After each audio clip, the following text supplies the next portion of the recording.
Holmes for solution during the years of our intimacy, there were only two which I was the means of introducing to his notice, that of Mr. Hatherley's thumb, and that of Colonel Warburton's madness.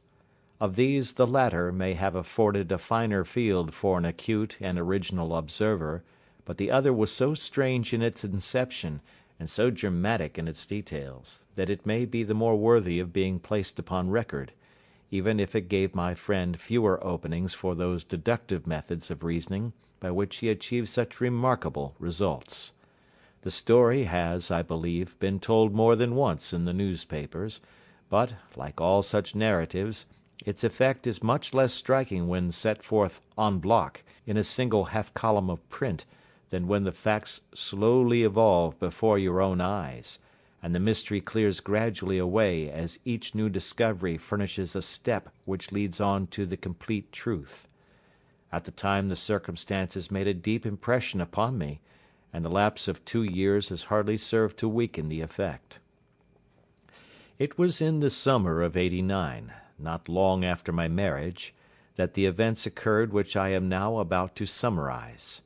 I had returned to civil practice and had finally abandoned Holmes in his Baker Street rooms, although I continually visited him, and occasionally even persuaded him to forego his Bohemian habits so far as to come and visit us. My practice had steadily increased, and as I happened to live at no very great distance from Paddington Station, I got a few patients from among the officials. One of these, whom I had cured of a painful and lingering disease, was never weary of advertising my virtues, and of endeavouring to send me on every sufferer over whom he might have any influence. One morning, at a little before 7 o'clock, I was awakened by the maid tapping at the door to announce that 2 men had come from Paddington and were waiting in the consulting room. I dressed hurriedly, for I knew by experience that railway cases were seldom trivial, and hastened downstairs. As I descended, my old ally, the guard, came out of the room and closed the door tightly behind him. "I've got him here," he whispered, jerking his thumb over his shoulder. "He's all right." "What is it, then?" I asked, for his manner suggested that it was some strange creature which he had caged up in my room. "It's a new patient," he whispered. "I thought I'd bring him round myself. Then he couldn't slip away. There he is, all safe and sound. I must go now, doctor. I have my duties just the same as you." And off he went, this trusty toot, without even giving me time to thank him. I entered my consulting room and found a gentleman seated by the table. He was quietly dressed in a suit of heather tweed, with a soft cloth cap which he had laid down upon my books. Round one of his hands he had a handkerchief wrapped, which was mottled all over with blood stains. He was young, not more than 25, I should say, with a strong masculine face, but he was exceedingly pale, and gave me the impression of a man who was suffering from some strong agitation, which it took all his strength of mind to control. "I am sorry to knock you up so early, doctor," said he, "but I have had a very serious accident during the night. I came in by train this morning, and on inquiring at Paddington as to where I might find a doctor, a worthy fellow very kindly escorted me here. I gave the maid a card, but I see that she has left it upon the side table." I took it up and glanced at it. Mr. Victor Hatherley, Hydraulic Engineer, 16A, Victoria Street, 3rd floor. That was the name, style, and abode of my morning visitor. "I regret that I have kept you waiting," said I, sitting down in my library chair. "You are fresh from a night journey, I understand, which is in itself a monotonous occupation." "Oh, my night could not be called monotonous," said he, and laughed. He laughed very heartily, with a high, ringing note, leaning back in his chair and shaking his sides. All my medical instincts rose up against that laugh. "Stop it!" I cried. "Pull yourself together!" And I poured out some water from a carafe. It was useless, however. He was off in one of those hysterical outbursts which come upon a strong nature when some great crisis is over and gone. Presently he came to himself once more, very weary and pale-looking. "I have been making a fool of myself," he gasped. "Not at all. Drink this." I dashed some brandy into the water, and the colour began to come back to his bloodless cheeks. "That's better," said he. "And now, doctor, perhaps you would kindly attend to my thumb, or rather to the place where my thumb used to be?" He unwound the handkerchief and held out his hand. It gave even my hardened nerves a shudder to look at it. There were 4 protruding fingers and a horrid red, spongy surface where the thumb should have been. It had been hacked or torn right out from the roots. "Good heavens!" I cried. "This is a terrible injury. It must have bled considerably." "Yes, it did. I fainted when it was done, and I think that I must have been senseless for a long time. When I came to, I found that it was still bleeding, so I tied one end of my handkerchief very tightly round the wrist and braced it up with a twig." "Excellent. You should have been a surgeon." "It is a question of hydraulics, you see, and came within my own province." "This has been done," said I, examining the wound, "by a very heavy and sharp instrument." "A thing like a cleaver," said he. "An accident, I presume?" "By no means." "What? A murderous attack?" "Very murderous indeed." "You horrify me." I sponged the wound, cleaned it, dressed it, and finally covered it over with cotton wadding and carbolized bandages. He lay back without wincing, though he bit his lip from time to time. "How is that?" I asked when I had finished. "Capital. Between your brandy and your bandage, I feel a new man. I was very weak, but I have had a good deal to go through." "Perhaps you had better not speak of the matter. It is evidently trying to your nerves." "Oh, no, not now. I shall have to tell my tale to the police. But, between ourselves, if it were not for the convincing evidence of this wound of mine, I should be surprised if they believed my statement, for it is a very extraordinary one, and I have not much in the way of proof with which to back it up. And even if they believe me, the clues which I can give them are so vague that it is a question whether justice will be done." "Ha!" cried I. "If it is anything in the nature of a problem which you desire to see solved, I should strongly recommend you to come to my friend, Mr. Sherlock Holmes, before you go to the official police." "Oh, I have heard of that fellow," answered my visitor, "and I should be very glad if he would take the matter up, though of course I must use the official police as well. Would you give me an introduction to him?" "I'll do better. I'll take you round to him myself." "I should be immensely obliged to you." "We'll call a cab and go together. We shall just be in time to have a little breakfast with him. Do you feel equal to it?" "Yes, I shall not feel easy until I have told my story." "Then my servant will call a cab and I shall be with you in an instant." I rushed upstairs, explained the matter shortly to my wife, and in 5 minutes was inside a hansom driving with my new acquaintance to Baker Street. Sherlock Holmes was, as I expected, lounging about his sitting room in his dressing gown, reading the agony column of the Times and smoking his before breakfast pipe, which was composed of all the plugs and dottles left from his smokes of the day before, all carefully dried and collected on the corner of the mantelpiece. He received us in his quietly genial fashion, ordered fresh rashers and eggs, and joined us in a hearty meal. When it was concluded he settled our new acquaintance upon the sofa, placed a pillow beneath his head, and laid a glass of brandy and water within his reach. "It is easy to see that your experience has been no common one, Mr. Hatherley," said he. "Pray lie down there and make yourself absolutely at home. Tell us what you can, but stop when you are tired and keep up your strength with a little stimulant." "Thank you," said my patient. "But I have felt another man since the doctor bandaged me, and I think that your breakfast has completed the cure. I shall take up as little of your valuable time as possible, so I shall start at once upon my peculiar experiences." Holmes sat in his big armchair with the weary, heavy-lidded expression which veiled his keen and eager nature, while I sat opposite to him, and we listened in silence to the strange story which our visitor detailed to us. "You must know," said he, "that I am an orphan and a bachelor, residing alone in lodgings in London.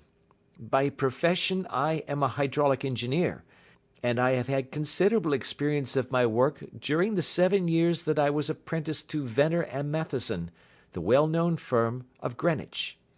2 years ago, having served my time, and having also come into a fair sum of money through my poor father's death, I determined to start in business for myself, and took professional chambers in Victoria Street. I suppose that everyone finds his first independent start in business a dreary experience. To me, it has been exceptionally so. During 2 years I have had 3 consultations and 1 small job, and that is absolutely all that my profession has brought me. My gross takings amount to £27 10s. Every day, from 9 in the morning until 4 in the afternoon, I waited in my little den, until at last my heart began to sink, and I came to believe that I should never have any practice at all. Yesterday, however, just as I was thinking of leaving the office, my clerk entered to say there was a gentleman waiting, who wished to see me upon business. He brought up a card, too, with the name of Colonel Lysander Stark engraved upon it. Close at his heels came the colonel himself, a man rather over the middle size, but of an exceeding thinness. I do not think that I have ever seen so thin a man. His whole face sharpened away into nose and chin, and the skin of his cheeks was drawn quite tense over his outstanding bones. Yet this emaciation seemed to be his natural habit, and due to no disease, for his eye was bright, his step brisk, and his bearing assured. He was plainly but neatly dressed, and his age, I should judge, would be nearer 40 than 30. "Mr. Hatherley," said he, with something of a German accent, "you have been recommended to me, Mr. Hatherley, as being a man who is not only proficient in his profession, but is also discreet and capable of preserving a secret." I bowed, feeling as flattered as any young man would at such an address. "May I ask who it was who gave me so good a character?" "Well, perhaps it is better that I should not tell you that just at this moment. I have it from the same source that you are both an orphan and a bachelor, and are residing alone in London."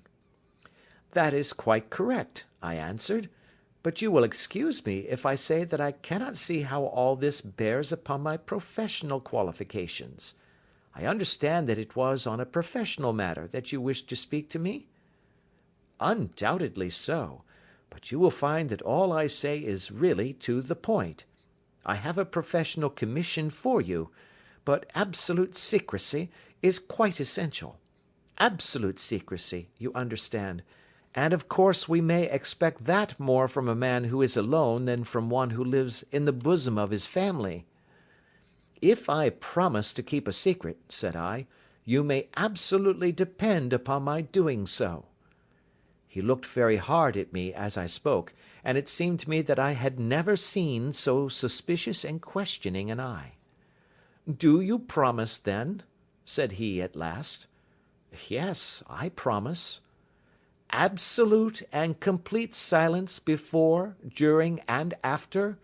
No reference to the matter at all, either in word or writing?" "I have already given you my word." "Very good." He suddenly sprang up, and darting like lightning across the room, he flung open the door. The passage outside was empty. "That's all right," said he, coming back. "I know that clerks are sometimes curious as to their master's affairs. Now we can talk in safety." He drew up his chair very close to mine, and began to stare at me again with the same questioning and thoughtful look. A feeling of repulsion and of something akin to fear had begun to rise within me at the strange antics of this fleshless man. Even my dread of losing a client could not restrain me from showing my impatience. "I beg that you will state your business, sir," said I. "My time is of value." Heaven forgive me for that last sentence, but the words came to my lips. "How would 50 guineas for a night's work suit you?" he asked. "Most admirably." "I say a night's work, but an hour's would be nearer the mark. I simply want your opinion about a hydraulic stamping machine which has got out of gear. If you show us what is wrong, we shall soon set it right ourselves. What do you think of such a commission as that?" "The work appears to be light and the pay munificent." "Precisely so. We shall want you to come to-night by the last train." "Where to?" "To Iford, in Berkshire. It is a little place near the borders of Oxfordshire, and within 7 miles of Reading. There is a train from Paddington which would bring you there at about 11:15. "Very good." "I shall come down in a carriage to meet you." "There is a drive, then?" "Yes, our little place is quite out in the country. It is a good 7 miles from Iford station." "Then we can hardly get there before midnight. I suppose there would be no chance of a train back. I should be compelled to stop the night." "Yes, we could easily give you a shakedown." "That is very awkward. Could I not come at some more convenient hour?" "We have judged it best that you should come late. It is to recompense you for any inconvenience that we are paying to you, a young and unknown man, a fee which would buy an opinion from the very heads of your profession. Still, of course, if you would like to draw out of the business, there is plenty of time to do so." I thought of the 50 guineas, and of how useful they would be to me. "Not at all," said I. "I shall be very happy to accommodate myself to your wishes. I should like, however, to understand a little more clearly what it is that you wish me to do." "Quite so. It is very natural that the pledge of secrecy which we have exacted from you should have aroused your curiosity. I have no wish to commit you to anything without your having it all laid before you. I suppose that we are absolutely safe from eavesdroppers?" "Entirely." "Then the matter stands thus. You are probably aware that Fuller's earth is a valuable product, and that it is only found in 1 or 2 places in England?" "I have heard so." "Some little time ago I bought a small place, a very small place, within 10 miles of Reading. I was fortunate enough to discover that there was a deposit of Fuller's earth in one of my fields. On examining it, however, I found that this deposit was a comparatively small one, and that it formed a link between 2 very much larger ones upon the right and left, both of them, however, in the grounds of my neighbours. These good people were absolutely ignorant that their land contained that which was quite as valuable as a gold mine. Naturally, it was to my interest to buy their land before they discovered its true value, but unfortunately I had no capital by which I could do this. I took a few of my friends into the secret, however, and they suggested that we should quietly and secretly work our own little deposit, and that in this way we should earn the money which would enable us to buy the neighbouring fields. This we have now been doing for some time, and in order to help us in our operations, we erected a hydraulic press. This press, as I have already explained, has got out of order, and we wish your advice upon the subject. We guard our secret very jealously, however, and if it once became known that we had hydraulic engineers coming to our little house, it would soon rouse inquiry, and then, if the facts came out, it would be good-bye to any chance of getting these fields and carrying out our plans. That is why I have made you promise me that you will not tell a human being that you are going to Iford to-night. I hope that I make it all plain?"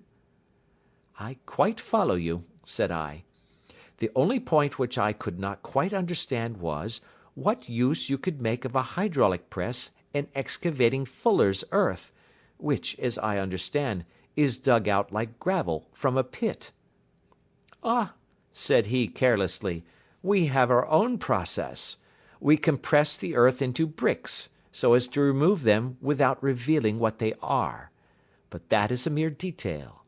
I have taken you fully into my confidence now, Mr. Hatherley, and I have shown you how I trust you." He rose as he spoke. "I shall expect you, then, at Eyford at 11:15. "I shall certainly be there." And not a word to a soul. He looked at me with a last long, questioning gaze, and then, pressing my hand in a cold, dank grasp, he hurried from the room. Well, when I came to think it all over in cool blood, I was very much astonished, as you may both think, at this sudden commission which has been entrusted to me. On the one hand, of course, I was glad, for the fee was at least tenfold what I should have asked had I set a price upon my own services, and it was possible that this order might lead to other ones. On the other hand, the face and manner of my patron had made an unpleasant impression upon me, and I could not think that his explanation of the fuller's earth was sufficient to explain the necessity of my coming at midnight, and his extreme anxiety lest I should tell any one of my errand. However, I threw all fears to the winds, ate a hearty supper, drove to Paddington, and started off, having obeyed to the letter the injunction as to holding my tongue. At Reading, I had to change not only my carriage but my station. However, I was in time for the last train to Eyford, and I reached the little dim-lit station after 11 o'clock. I was the only passenger who got out there, and there was no one upon the platform save a single sleepy porter with a lantern. As I passed out through the wicket gate, however, I found my acquaintance of the morning waiting in the shadow upon the other side. Without a word he grasped my arm and hurried me into a carriage, the door of which was standing open. He drew up the windows on either side, tapped on the woodwork, and away we went as fast as the horse could go. "One horse?" interjected Holmes. "Yes, only one." "Did you observe the colour?" "Yes, I saw it by the side lights when I was stepping into the carriage. It was a chestnut." "Tired looking or fresh?" "Oh, fresh and glossy." "Thank you. I am sorry to have interrupted you. Pray continue your most interesting statement." "Away we went then, and we drove for at least an hour. Colonel Lysander Stark had said that it was only 7 miles, but I should think, from the rate that we seemed to go, and from the time that we took, that it must have been nearer 12. He sat at my side in silence all the time, and I was aware, more than once when I glanced in his direction, that he was looking at me with great intensity. The country road seemed to be not very good in that part of the world, for we lurched and jolted terribly. I tried to look out of the windows to see something of where we were, but they were made of frosted glass, and I could make out nothing save the occasional bright blur of a passing light. Now and then I hazarded some remark to break the monotony of the journey, but the colonel answered only in monosyllables, and the conversation soon flagged. At last, however, the bumping of the road was exchanged for the crisp smoothness of a gravelled drive, and the carriage came to a stand. Colonel Lysander Stark sprang out, and, as I followed after him, pulled me swiftly into a porch which gaped in front of us. We stepped, as it were, right out of the carriage and into the hall, so that I failed to catch the most fleeting glance of the front of the house. The instant that I had crossed the threshold the door slammed heavily behind us, and I heard faintly the rattle of the wheels as the carriage drove away. It was pitch dark inside the house, and the colonel fumbled about looking for matches and muttering under his breath. Suddenly a door opened at the other end of the passage, and a long, golden bar of light shot out in our direction. It grew broader, and a woman appeared with a lamp in her hand, which she held above her head, pushing her face forward and peering at us. I could see that she was pretty, and from the gloss with which the light shone upon her dark dress, I knew that it was a rich material. She spoke a few words in a foreign tongue, in a tone as though asking a question, and when my companion answered in a gruff monosyllable, she gave such a start that the lamp nearly fell from her hand. Colonel Stark went up to her, whispered something in her ear, and then, pushing her back into the room from whence she had come, he walked towards me again with the lamp in his hand. "Perhaps you will have the kindness to wait in this room for a few minutes," said he, throwing open another door. It was a quiet, little, plainly furnished room, with a round table in the centre, on which several German books were scattered. Colonel Stark laid down the lamp on the top of a harmonium beside the door. "I shall not keep you waiting an instant," said he, and vanished into the darkness. I glanced at the books upon the table, and in spite of my ignorance of German I could see that 2 of them were treatises on science, the others being volumes of poetry. Then I walked across to the window, hoping that I might catch some glimpse of the countryside, but an oak shutter, heavily barred, was folded across it. It was a wonderfully silent house. There was an old clock ticking loudly somewhere in the passage, but otherwise everything was deadly still. A vague feeling of uneasiness began to steal over me. Who were these German people, and what were they doing living in this strange, out-of-the-way place? And where was the place? I was 10 miles or so from Eyford, that was all I knew, but whether north, south, east, or west, I had no idea.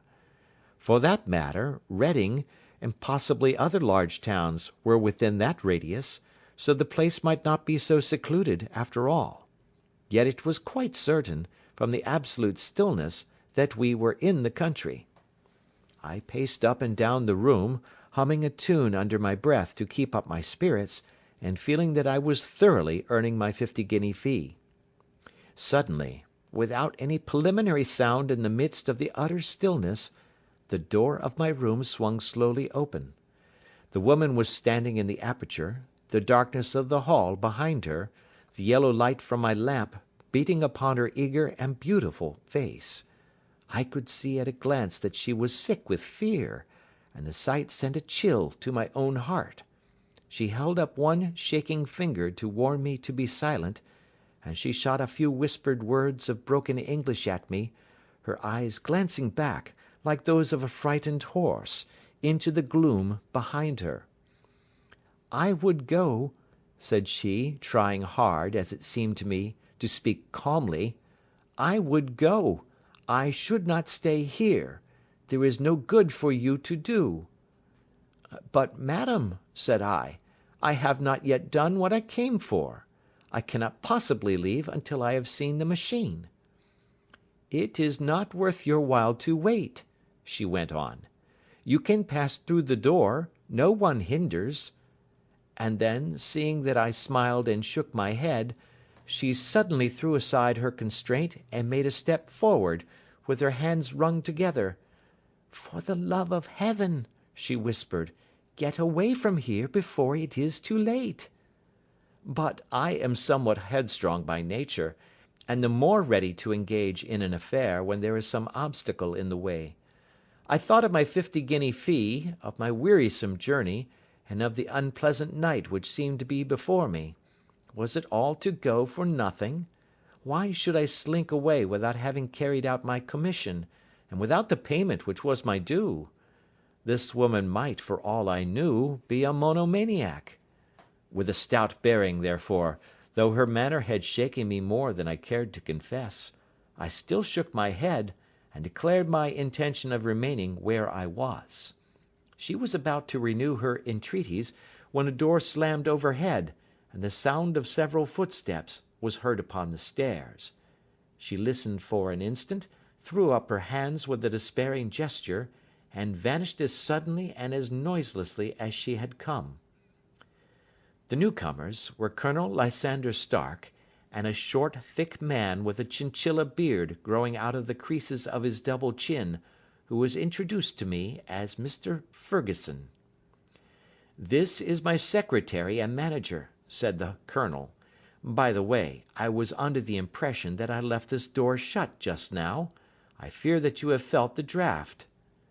"On the contrary," said I opened the door myself because I felt the room to be a little close." He shot one of his suspicious looks at me. "Perhaps we had better proceed to business, then," said he. "Mr. Ferguson and I will take you up to see the machine." "I had better put my hat on, I suppose." "Oh, no, it is in the house." "What? You dig fuller's earth in the house?" "No, no, this is only where we compress it. But never mind that. All we wish you to do is to examine the machine, and to let us know what is wrong with it." We went upstairs together, the Colonel first with the lamp, the fat manager and I behind him. It was a labyrinth of an old house, with corridors, passages, narrow winding staircases, and little low doors, the thresholds of which were hollowed out by the generations who had crossed them. There were no carpets, and no signs of any furniture above the ground floor, while the plaster was peeling off the walls, and the damp was breaking through in green, unhealthy blotches. I tried to put on as unconcerned an air as possible, but I had not forgotten the warnings of the lady, even though I disregarded them, and I kept a keen eye upon my two companions. Ferguson appeared to be a morose and silent man, but I could see from the little that he said that he was at least a fellow countryman. Colonel Lysander Stark stopped at last before a low door, which he unlocked. Within was a small square room, in which the three of us could hardly get at one time. Ferguson remained outside, and the Colonel ushered me in. "We are now," said he, "actually within the hydraulic press, and it would be a particularly unpleasant thing for us if anyone were to turn it on. The ceiling of this small chamber is really the end of the descending piston, and it comes down with the force of many tons upon this metal floor. There are small lateral columns of water outside which receive the force, and which transmit and multiply it in the manner which is familiar to you. The machine goes readily enough, but there is some stiffness in the working of it, and it has lost a little of its force. Perhaps you will have the goodness to look it over, and to show us how we can set it right." I took the lamp from him, and I examined the machine very thoroughly. It was, indeed, a gigantic one, and capable of exercising enormous pressure. When I passed outside, however, and pressed down the levers which controlled it, I knew at once by the whishing sound that there was a slight leakage, which allowed a regurgitation of water through one of the side cylinders. An examination showed that one of the india rubber bands which was round the head of a driving rod had shrunk so as to not quite fill the socket along which it worked. This was clearly the cause of the loss of power, and I pointed it out to my companions, who followed my remarks very carefully and asked several practical questions as to how they should proceed to set it right. When I had made it clear to them, I returned to the main chamber of the machine, and took a good look at it to satisfy my own curiosity. It was obvious at a glance that the story of the fuller's earth was the merest fabrication, for it would be absurd to suppose that so powerful an engine could be designed for so inadequate a purpose. The walls were of wood, but the floor consisted of a large iron trough, and when I came to examine it, I could see a crust of metallic deposit all over it. I had stooped and was scraping at this to see exactly what it was, when I heard a muttered exclamation in German, and saw the cadaverous face of the Colonel looking down at me. "What are you doing there?" he asked.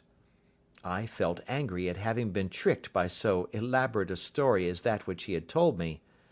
"I was admiring your fuller's earth," said I. "I think that I should be better able to advise you as to your machine, if I knew what the exact purpose was for which it was used." The instant that I uttered the words I regretted the rashness of my speech. His face set hard, and a baleful light sprang up in his grey eyes. "Very well," said he, "you shall know all about the machine." He took a step backward, slammed the little door, and turned the key in the lock. I rushed towards it and pulled at the handle, but it was quite secure, and did not give in the least to my kicks and shoves. "Hello!" I yelled. "Hullo! Colonel, let me out!" And then suddenly in the silence I heard a sound which set my heart into my mouth. It was the clank of the levers and the swish of the leaking cylinder. He had set the engine at work. The lamp still stood upon the floor where I had placed it when examining the trough.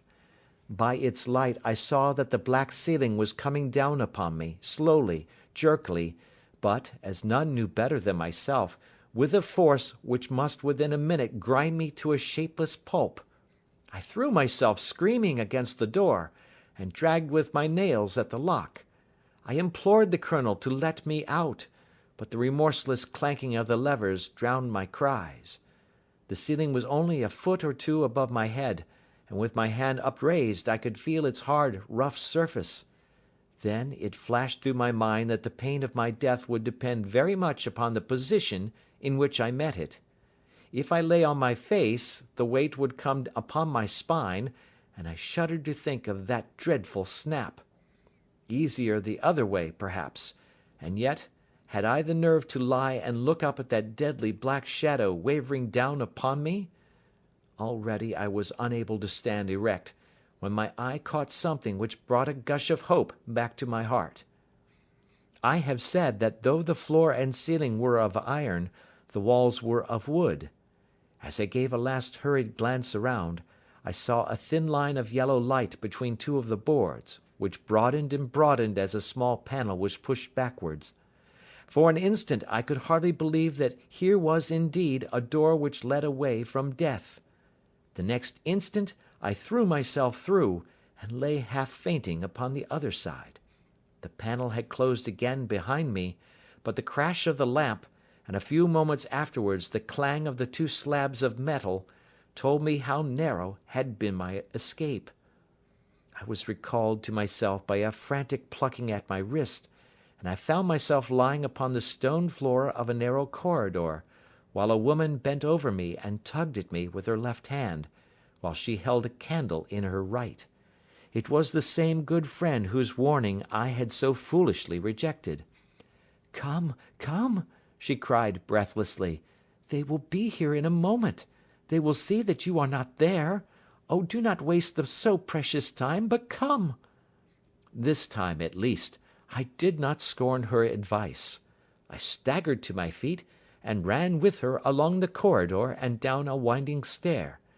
The latter led to another broad passage, and just as we reached it we heard the sound of running feet and the shouting of two voices, one answering the other from the floor on which we were, and from the one beneath. My guide stopped and looked about her like one who is at her wits' end. Then she threw open a door which led into a bedroom, through the window of which the moon was shining brightly. "It is your only chance," said she. "It is high, but it may be that you can jump it." As she spoke, a light sprang into view at the further end of the passage, and I saw the lean figure of Colonel Lysander Stark rushing forward with a lantern in one hand and a weapon like a butcher's cleaver in the other. I rushed across the bedroom, flung open the window, and looked out. How quiet and sweet and wholesome the garden looked in the moonlight, and it could not be more than 30 feet down. I clambered out upon the sill, but I hesitated to jump until I should have heard what passed between my saviour and the ruffian who pursued me. If she were ill used, then at any risks I was determined to go back to her assistance. The thought had hardly flashed through my mind before he was at the door, pushing his way past her, and she threw her arms round him and tried to hold him back. "Fritz, Fritz," she cried in English, "remember your promise after the last time. You said it should not be again. He will be silent. Oh, he will be silent." "You are mad, Elise," he shouted, struggling to break away from her. "You will be the ruin of us. He has seen too much. Let me pass, I say." He dashed her to one side, and rushing to the window, cut at me with his heavy weapon. I had let myself go, and was hanging by the hands to the sill, when his blow fell. I was conscious of a dull pain, my grip loosened, and I fell into the garden below. I was shaken, but not hurt by the fall, so I picked myself up and rushed off among the bushes as hard as I could run, for I understood that I was far from being out of danger yet. Suddenly, however, as I ran, a deadly dizziness and sickness came over me. I glanced down at my hand, which was throbbing painfully, and then for the first time saw that my thumb had been cut off, and that the blood was pouring from my wound. I endeavoured to tie my handkerchief round it, but there came a sudden buzzing in my ears, and next moment I fell in a dead faint among the rose bushes. How long I remained unconscious I cannot tell. It must have been a very long time, for the moon had sunk, and a bright morning was breaking when I came to myself. My clothes were all sodden with dew, and my coat sleeve was drenched with blood from my wounded thumb. The smarting of it recalled in an instant all the particulars of my night's adventure, and I sprang to my feet with the feeling that I might hardly yet be safe from my pursuers. But to my astonishment, when I came to look round me, neither house nor garden were to be seen. I had been lying in an angle of the hedge close by the high road, and just a little lower down was a long building, which proved, upon my approaching it, to be the very station at which I had arrived upon the previous night. Were it not for the ugly wound upon my hand, all that had passed during those dreadful hours might have been an evil dream. Half dazed, I went into the station and asked about the morning train. There would be one to Reading in less than an hour. The same porter was on duty, I found, as had been there when I arrived. I inquired of him whether he had ever heard of Colonel Lysander Stark. The name was strange to him.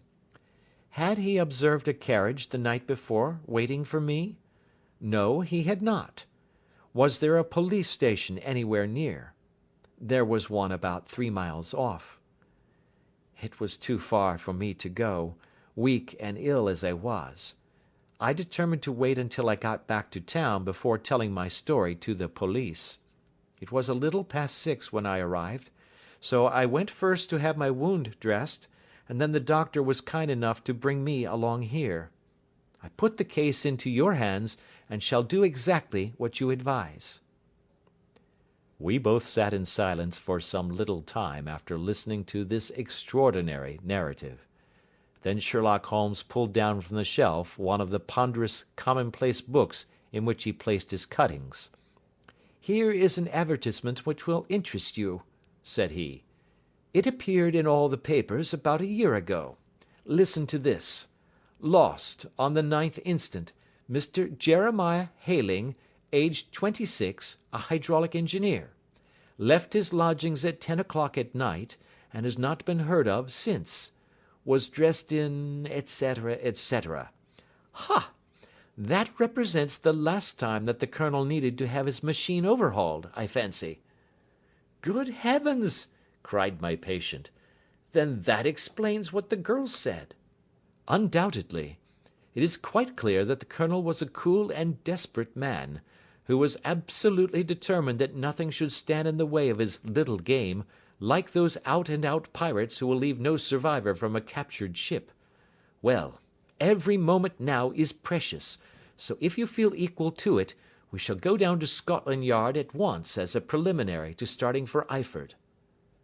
Some 3 hours or so afterwards we were all in the train together, bound from Reading to the little Berkshire village.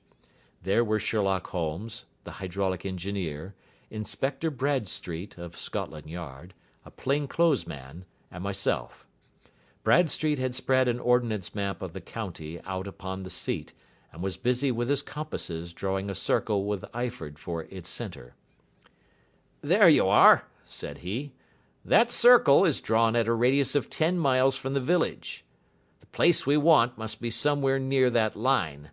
You said 10 miles, I think, sir?" "It was an hour's good drive." "And you think that they brought you back all that way when you were unconscious?" "They must have done so. I have a confused memory, too, of having been lifted and conveyed somewhere." What I cannot understand, said I, is why they should have spared you when they found you lying fainting in the garden. Perhaps the villain was softened by the woman's entreaties. I hardly think that likely. I never saw a more inexorable face in my life. Oh, we shall soon clear up all that, said Bradstreet. Well, I have drawn my circle, and I only wish I knew at what point upon it the folk that we are in search of are to be found. I think I could lay my finger on it, said Holmes quietly. Really now, cried the inspector, you have formed your opinion. Come now, we shall see who agrees with you. I say it is south, for the country is more deserted there. And I say east, said my patient. I am for west, remarked the plain-clothes man. There are several quiet little villages up there. And I am for north, said I, because there are no hills there, and our friend says he did not notice the carriage go up any. Come, cried the inspector, laughing. It's a very pretty diversity of opinion. We have boxed the compass among us. Who do you give your casting vote to? You are all wrong. But we can't all be. Oh, yes, you can. This is my point. He placed his finger in the center of the circle. This is where we shall find them. But the 12-mile drive? Gasped Hatherley. 6 out and 6 back. Nothing simpler. You say yourself that the horse was fresh and glossy when you got in. How could it be that it had gone 12 miles over heavy roads? Indeed, it is a likely ruse enough, observed Bradstreet thoughtfully. Of course, there can be no doubt as to the nature of this gang. None at all, said Holmes. They are coiners on a large scale, and have used the machine to form the amalgam which has taken the place of silver. We have known for some time that a clever gang was at work, said the inspector. They have been turning out half-crowns by the thousand. We even traced them as far as Reading, but could get no farther, for they had covered their traces in a way that showed that they were very old hands. But now, thanks to this lucky chance, I think that we have got them right enough. But the inspector was mistaken, for those criminals were not destined to fall into the hands of justice. As we rolled into Eyford Station, we saw a gigantic column of smoke which streamed up from behind a small clump of trees in the neighbourhood, and hung like an immense ostrich feather over the landscape. A house on fire? asked Bradstreet, as the train steamed off again on its way. Yes, sir, said the station-master. When did it break out? I hear that it was during the night, sir, but it has got worse, and the whole place is in a blaze. Whose house is it? Dr. Betcher's. Tell me, broke in the engineer, is Dr. Betcher a German, very thin, with a long, sharp nose? The station-master laughed heartily. No, sir. Dr. Betcher is an Englishman, and there isn't a man in the parish who has a better lined waistcoat. But he has a gentleman staying with him, a patient, as I understand, who is a foreigner, and he looks as if a little good Berkshire beef would do him no harm. The station-master had not finished his speech before we were all hastening in the direction of the fire. The road topped a low hill, and there was a great widespread whitewashed building in front of us, spouting fire at every chink and window, while in the garden in front 3 fire engines were vainly striving to keep the flames under. That's it, cried Hatherley in intense excitement. There is the gravel drive, and there are the rose bushes where I lay. That second window is the one that I jumped from. Well, at least, said Holmes, you have had your revenge upon them. There can be no question that it was your oil lamp which, when it was crushed in the press, set fire to the wooden walls, though no doubt they were too excited in the chase after you to observe it at the time. Now keep your eyes open in this crowd for your friends of last night, though I very much fear that they are a good 100 miles off by now. And Holmes's fears came to be realized, for from that day to this no word has ever been heard either of the beautiful woman, the sinister German, or the morose Englishman. Early that morning a peasant had met a cart containing several people and some very bulky boxes driving rapidly in the direction of Reading, but there all traces of the fugitives disappeared, and even Holmes's ingenuity failed ever to discover the least clue as to their whereabouts. The firemen had been much perturbed at the strange arrangements which they had found within, and still more so by discovering a newly severed human thumb upon a window-sill of the second floor. About sunset, however, their efforts were at last successful, and they subdued the flames, but not before the roof had fallen in, and the whole place been reduced to such absolute ruin that, save some twisted cylinders and iron piping, not a trace remained of the machinery which had cost our unfortunate acquaintance so dearly. Large masses of nickel and of tin were discovered stored in an outhouse, but no coins were to be found, which may have explained the presence of those bulky boxes which have been already referred to. How our hydraulic engineer had been conveyed from the garden to the spot where he recovered his senses might have remained for ever a mystery were it not for the soft mould, which told us a very plain tale. He had evidently been carried down by two persons, one of whom had remarkably small feet, and the other unusually large ones. On the whole, it was most probable that the silent Englishman, being less bold or less murderous than his companion, had assisted the woman to bear the unconscious man out of the way of danger. "Well," said our engineer ruefully, as we took our seats to return once more to London, "it has been a pretty business for me. I have lost my thumb, and I have lost a 50-guinea fee, and what have I gained?" "Experience," said Holmes, laughing. "Indirectly it may be of value, you know. You have only to put it into words to gain the reputation of being excellent company for the remainder of your existence." End of Adventure 9.